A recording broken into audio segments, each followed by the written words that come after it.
Hello, everybody. Welcome back. I'm sorry we missed last week. It was my fault. I was in a little accident, so happened just before we were to come home and do the show. So I didn't get there because I was in the hospital getting checked. So I'm very, very sorry, and we will reschedule. We're just waiting to get a date and confirmation, and we'll get back to you guys so you know. Hi, Kaz. You beat us into the room again, I think. So you're way better than us. We're much faster. We've got Chloe waiting to talk to us in the green room. So if you have heard the single or her previous one or seen her out and about, pop some questions in the comments and we'll get to as many of them as we can. We'll welcome her into the room. Hi. Hey, how you going? I'm good. How are you? I'm good. I was saying to you before we went live how you've been doing interviews all day. Is it been hard on the voice? Because I know when I go all day with interviews, it hurts by the end of it. It's no, it's been okay, thankfully, which I'm glad about because I do actually I had a problem where I was losing my voice a lot because I was just singing so much. But yeah, I think I've built up a bit of stamina, thankfully. So just not too much of a problem, but yeah. It does take its toll, doesn't it, over time? Yeah, definitely, yeah. It's like Tamworth. Tamworth is where I notice it every year.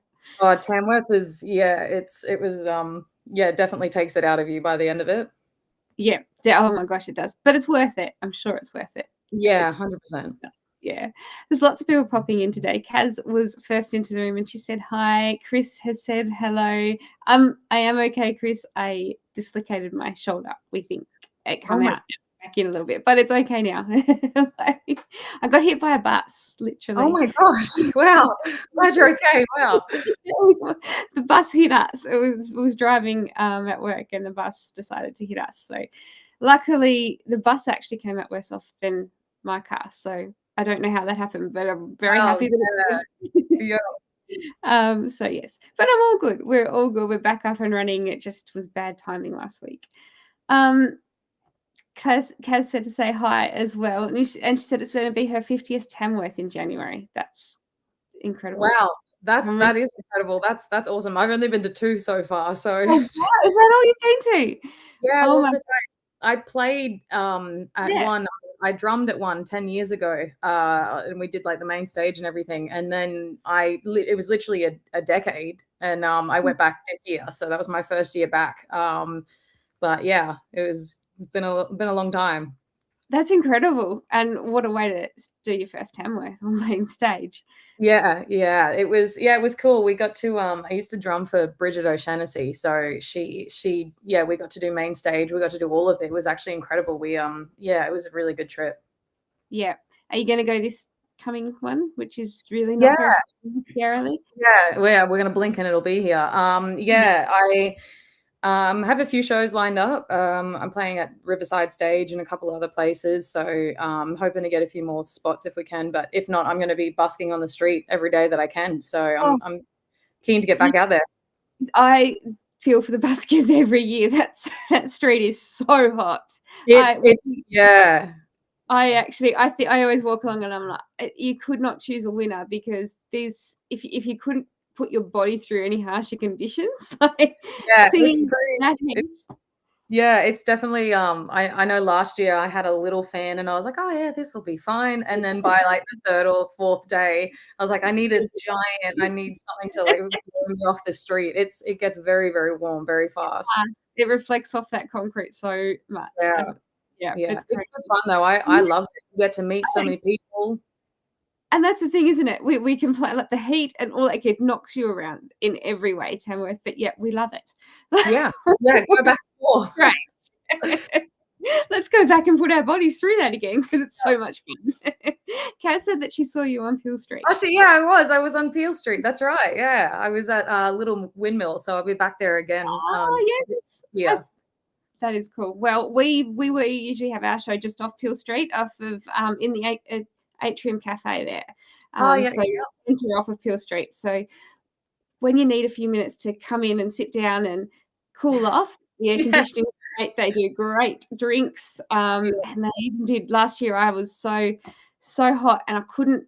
My throat was driving me up the wall, and I was struggling to get anything in. And they're like, "Would you like me to make you a milkshake?" And I'm like, you know what? I really would. Yeah, The best milkshake I've had in my life. that's awesome. So that was cool. But yeah, welcome to the show. I'm lucky that we've got to see you before and we get to know a bit about your career. But for all the people watching, tell us your music story, how you got into music, how you got, you've got a really interesting music story to tell.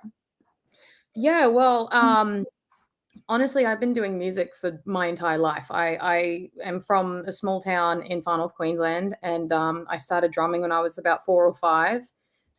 Picked up the guitar at about 8, and I honestly just played music my whole way through school, my whole way through high school. I was in concert bands, marching bands, orchestras. I was in jazz bands. I was playing in a jazz band when I was like 14 or 15 with all my music teachers, like outside of school. I was just always, I was doing everything. Anything I could get my hands on musically, I was doing.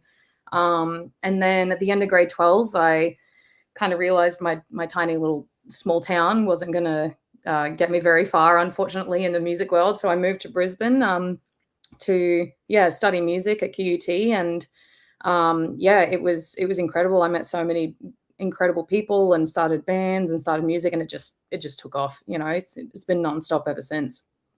And I love that story because I like hearing how you haven't just stuck to a genre. You've obviously gone where music takes you and not ruled out different things and different genres. How have you sort of feel sitting now in the country era? Is this where you feel comfortable, or are you still sort of searching those sides of yourself? I definitely have always been.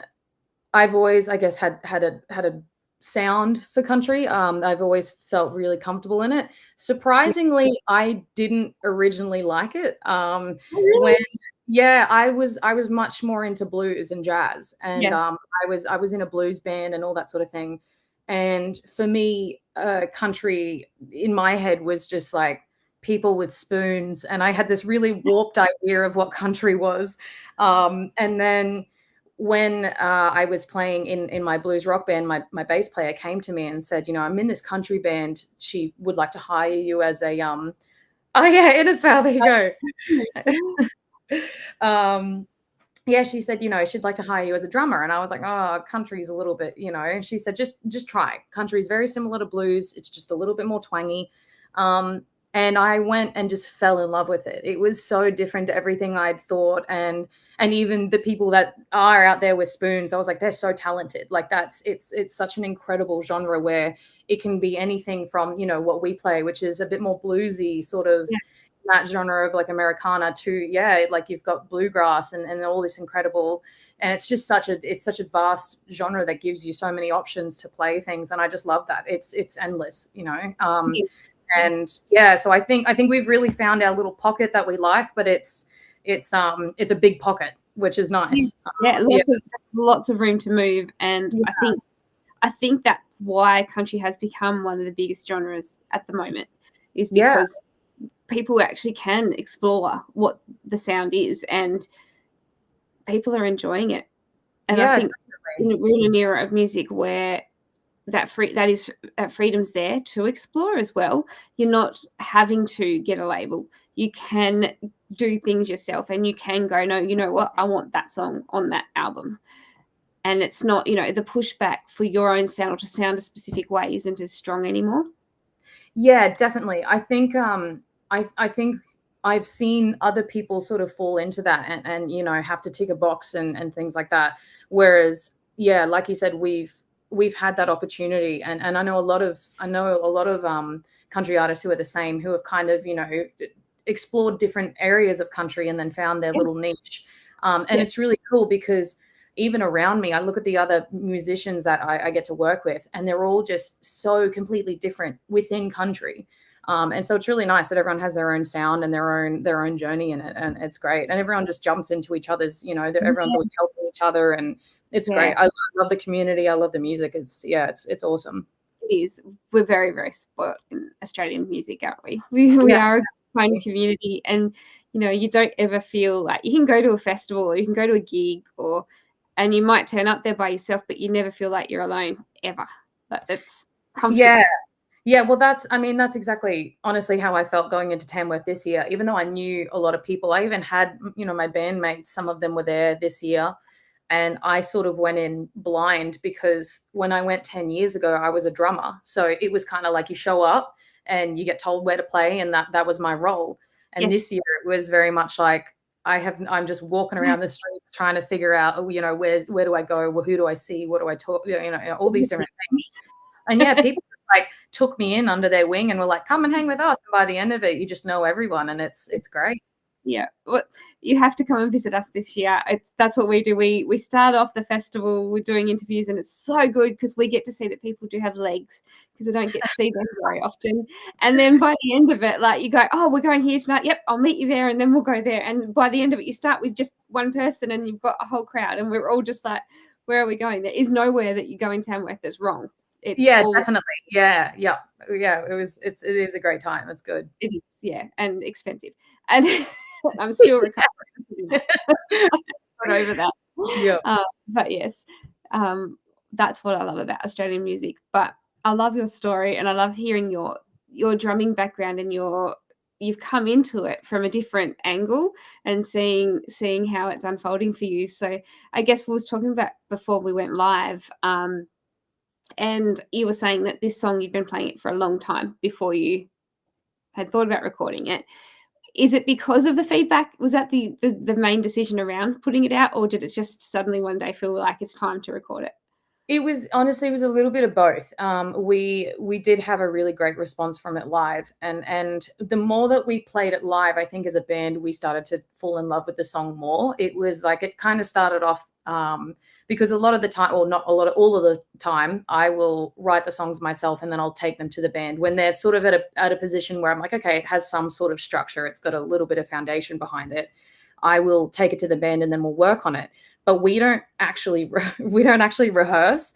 So a lot of the time I'll send them a demo and it's just me singing with my guitar, and I'll be like, "Cool, we'll learn this for Friday." And they're like, "Yep, no worries." And they'll just start making up parts on stage.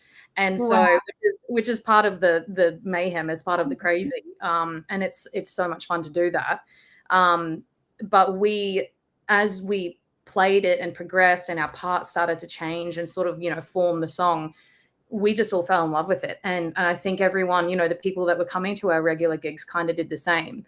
Yeah. Yeah, it was definitely a little bit because people loved it, but also because we loved it. And it felt very much like our sound. And we were like, this is our next one. And it did mean that the song itself means a lot to me. So it was a nice change to have something that's a bit more personal. Absolutely. Well, are you still feeling like doing a song for us? Yeah, I can do that. I might give you the room, and we'll come back and have a bit more of a chat about the single and the video and everything else. Sounds good. We'll see you in a second.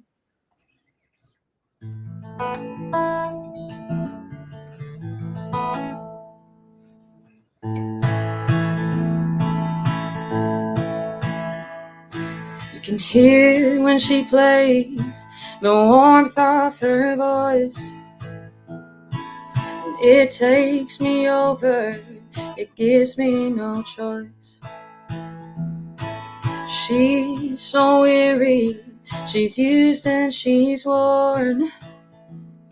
The return of my happiness, she's part of my joy. Oh, hey Adele, just sing one for me. When I'm feeling broken, just sing me to sleep. I'll travel the world with you in my arms. No matter where I go, we're never far apart. It's more of a mindset than 6 strings I strum. It's a heart that was broken and not far from done. And I thank the Lord, He brings me closer each day. But until I am with Him, it's this I will play. Oh, hey Adele, just sing one for me. When I'm feeling broken, just sing me to sleep. I'll travel the world with you in my arms. No matter where I go, we're never far apart. Oh, hey Adele, just sing one for me. When I'm feeling broken, just sing me to sleep. I'll travel the world with you in my arms. No matter where I go, we're never far apart. Oh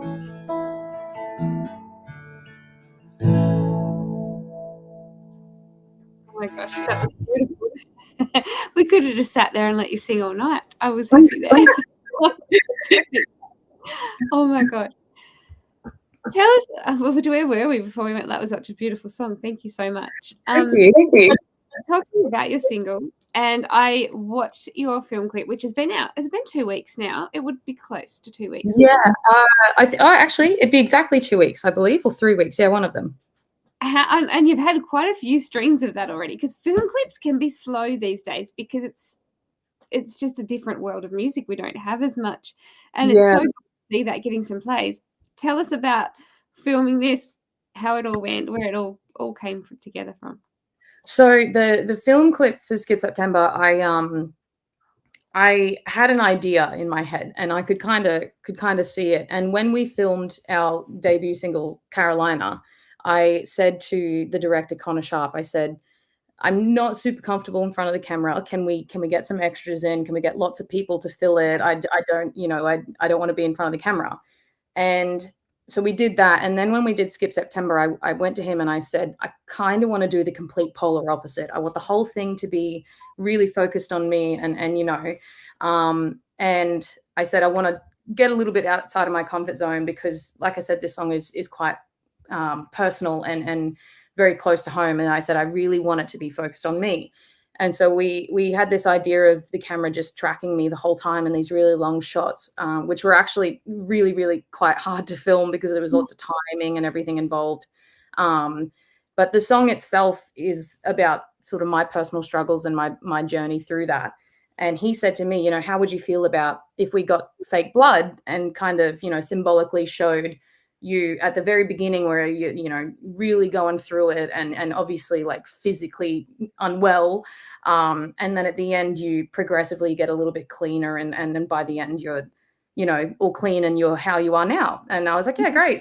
So we got a we got a special effects artist in, and she covered me. It was wild. It took like an hour just to do like my face area, and then we did it all. And then I realized afterwards that I had to drive to the shoot and I was covered. Oh. So I got in the car and I like wrapped a thing around me and I was driving on the highway like, no one look at me. And, someone's my mom kept saying, someone's going to call the cops. She needs to be careful. I'm like, oh, so yeah. I would have pulled up. That would have happened to me and be like, I'm really fine. It was just a lot of fun and it was a very different experience. It was very hands-on, and then like I said, it was a bit more directed at me, which was quite confronting at first, but then it kind of just became a part of it, and it was actually really nice to take that step and get a little bit out of the comfort zone. So yeah, it was great fun. I always love hearing how film clips come together because it's never how you think. That is so much. Yeah. So and yeah, what a crazy way, but also for them to understand what you wanted to do and then be able to take that dream to another level as well. Like you, as you said, yeah, you've got your idea in your head, getting that out to somebody to understand your ideas, but then also to go, well, hang on, that's a brilliant idea, but grow from it in a way that worked for you would be quite challenging. Yeah. Well, that's why, and honestly, that's why we've always used Connor. He's always just been very creatively similar to me and understands sort of what I'm going for and what I want and how we want to represent whatever we want to do. So yeah, it was very different, but it was just so much fun. It was really cool. And going into like all of this, the artwork for the single, is that all sort of your creations? Did you have some help with that? Yeah, we actually so it was, again, I had this idea in my head of a calendar on fire. And yeah, it took a little bit. We had to sort of make a few different things work, and took some Photoshop and took some time. But yeah, it all came together slowly. But there's actually some sneaky little things written on the album artwork that are in relation to certain things. I was going to ask, are those little words and things on there, do they have meanings for you? Yeah. There's a few different, like we've got some that are symbolic of like anniversaries and things like that. We've got Maddie, our keys player in the band. Her dad actually, his birthday's in September, and she was like, "How funny would it be if we just put Maddie's dad's birthday on the thing?" And then it was so somewhere on the calendar it says Maddie's dad's birthday, and it was Cry, and there's a few different Cry is definitely on a specific date. It's on a an anniversary date, and it was fun, and it also had lots of meaning. We in typical Mayhem form, we kind of laughed at our pain. How is that fun? Have people noticed it before, like with the artwork? Is it something that you've had people go, "Hey, we noticed these and saw these little things"? Not yet, actually. You're the first person to notice it. I was waiting for someone to be like, "What do the words say?" But yeah, I'm not sure if no one's mentioned it to me so far. But it all technically actually did have meaning, which is that is so special. I love that. I love those little things, and I think they're what tie a song together. And as a fan of music, that draws me in more, because I'm like, now I want to know the story. I want to get in there. I want to hear where it come from, and then listen to the song again, and it changes everything. So exactly. Skip September is currently out. You have got some merch available at the moment. You have t-shirts on your website. I think Scott has done a merch thing for us because he's amazing. And are you taking this sort of thing out on the road when you do shows? Can people get this at shows as well as on your website? Yeah. So we take our merch with us everywhere. We've actually got our brand new Carolina t-shirts too, which are like a brown sort of color and have a quote on the back. They're really cool. So we literally got them this week. So yeah, we've always got merch, and I'll have some more when I'm getting down to Tamworth, and we'll hopefully have a lot more to come. Very exciting. And what is your plans for the last part of the year? Tours, more music? What are the plans for you guys? We're about to head back into the studio and hopefully release a couple more songs before the end of the year. And then we're playing at Urban Country Festival in October, which is it's in North Brisbane. I believe it's in Caboolture. So we've got a couple things, and we've got a whole heap of shows that we're doing in Brisbane and Gold Coast, everywhere. So at the moment, the end of the year is just hopefully a little bit more music and a few more shows, and then we'll kick off next year into some bigger stuff. Very exciting. I saw you got Lefties in August. I was there 2 weeks ago. First time I've been there. Done lots of things, venued, emailed them, done all sorts of things with the venue, but never got to see it. So that I loved that venue. It's just Lefties is one of my favorites to play. Definitely. It's so much fun, and it's really cool being on the stage, having people behind you. It's such a different, you don't get that at any other stage. It's great. We were on the seats just behind the stage because it was, and I loved that. I loved watching it. We are lucky in this industry. We do get to see a lot of side stage, behind the stage, and the front, but to watch it from both angles, that was really interesting. I actually really loved being able to see the crowd and the other stuff as well. Like, but all of it was really good to see. Yeah, it's definitely a lot of fun. I always get distracted. I end up turning around and hanging out with the people behind me, and then realize, oh, I'm backwards on stage. And you got to rotate the whole time. Yeah. And I was going to talk to you too, because you've been, as you said, with Bridget O'Shaughnessy, we spoke about that before, but also Vixens of Folio. Are you still drumming with them as well, or? No, I drummed for them last year, and we did some shows, and it was great. But when Mayhem started to take off, it was like we're already juggling so many dates. It's it's hard to keep up. But I still jump on stage with them whenever I can, whenever they need me. I had a day a couple of weeks ago where I was on stage at one venue, and they called me and said, "We need a drummer tonight." And I was like, "All right, no worries." And I finished literally.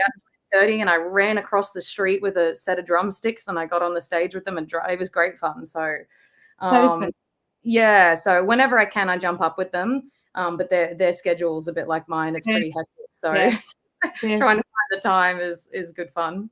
It's but I guess that's another beauty of the industry is it is so busy and it is so good, but we just somehow make it work getting to multiple shows in a night. We do these things exactly. Yep. And we wonder why we're tired, but that's okay.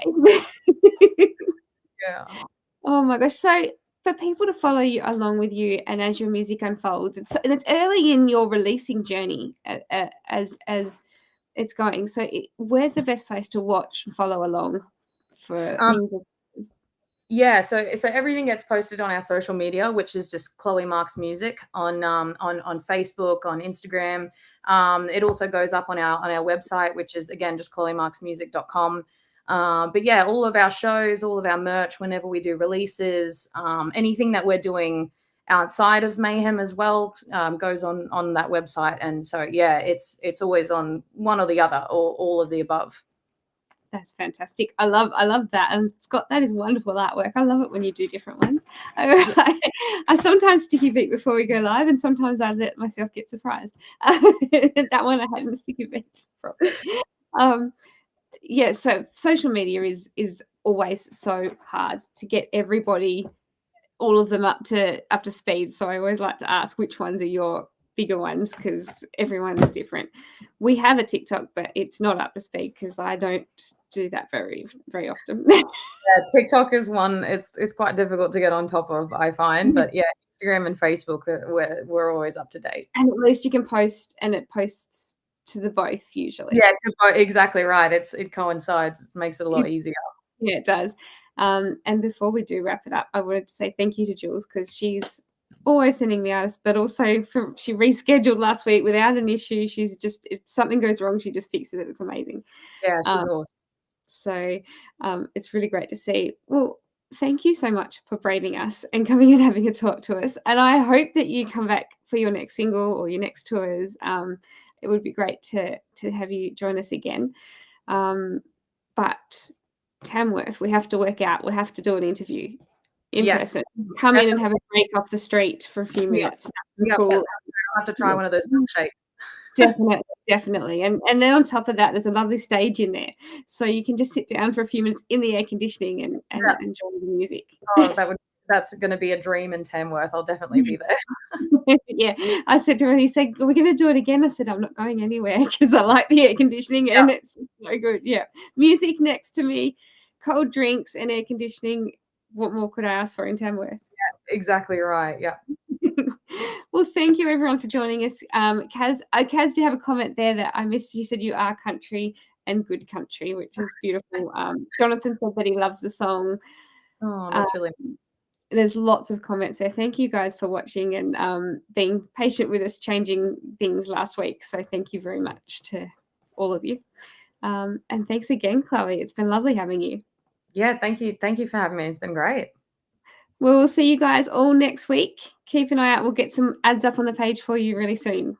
We'll see you guys next week. Bye.